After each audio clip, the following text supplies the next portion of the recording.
Hello and welcome to another episode of Star Stable Online Theories. Today we'll be discussing Aideen and what happened to her fifth child. The link to this blog can be found in the description box below. So, as explained in my previous entry, which can be found in the description, our character is the descendant of Aideen's fifth child. Each child inherited specific powers which have been passed down through the female bloodline. The gene that activates a Soul Rider's powers lies dormant until the call is made for the sisterhood to unite against the darkness. Some theory history. I believe that once Aideen first defeated Garnock, she had already had her children. I believe she created them to be the leaders of each of the four circles. Moon for the wisest and tactical of druids, Sun for those who can stand the pressures of both Pandoria and Earth, Star for the healers and medicinal practitioners, finally Lightning for the true warriors and those who aren't afraid to fight to keep the peace. The fifth child bore elements of each circle, and Aideen knew this and sent her away for safety. Away from Jorvik, and away from the battle that was to come. The original Soul Riders are the daughters of Aideen and ancestors to Alex, Anne, Lisa and Linda. It makes sense why they all look similar and have lived on Jorvik for so long. Even though we don't know the names of the original four, I think they would have been Levain, Flash of Lightning, Leanne, Light of the Sun, Amaris, Child of the Moon, and Astra from the Stars.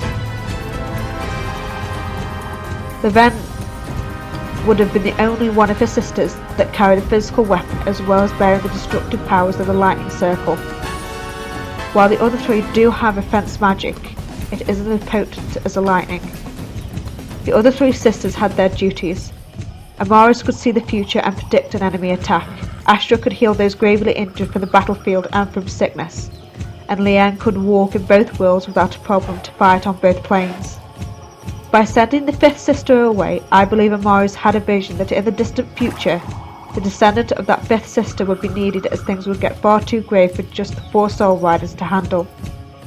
The fifth sister was sent to a distant country, let's say Scotland for argument's sake. There, the fifth sister lived out a normal life and had her own children, each female child carrying that dormant magical gene. When we were finally born, and when we reached our teens, something called us to Jorvik. I would say the gene was waking up due to the huge amount of chaos Darkcore were unleashing. Spoilers ahead from the most recent story quests. Stop watching to avoid any spoilers. As we know, our starter horse is a star breed and contains the magic from each of the four circles with equal in power. Justin Morland is a wild whisperer, but at the time of our character's meeting with him, even he did not know this.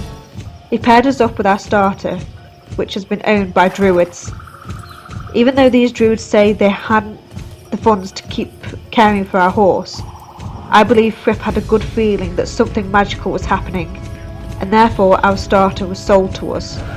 I think that Fripp knew we were the descendant of Aideen's fifth child, but had to be sure, and so he had Elizabeth conduct the runestone tests to see which circle we were connected to. However, when all four stones lit up, Fripp's hopeful suspicions were confirmed. Thank you for watching. If you have any suggestions or questions for future videos, please leave them in the comments below. I will also be setting up a poll on the Star Stable Amino app to see which theory you would like to see made next. Please like, comment and subscribe, and I'll see you next week.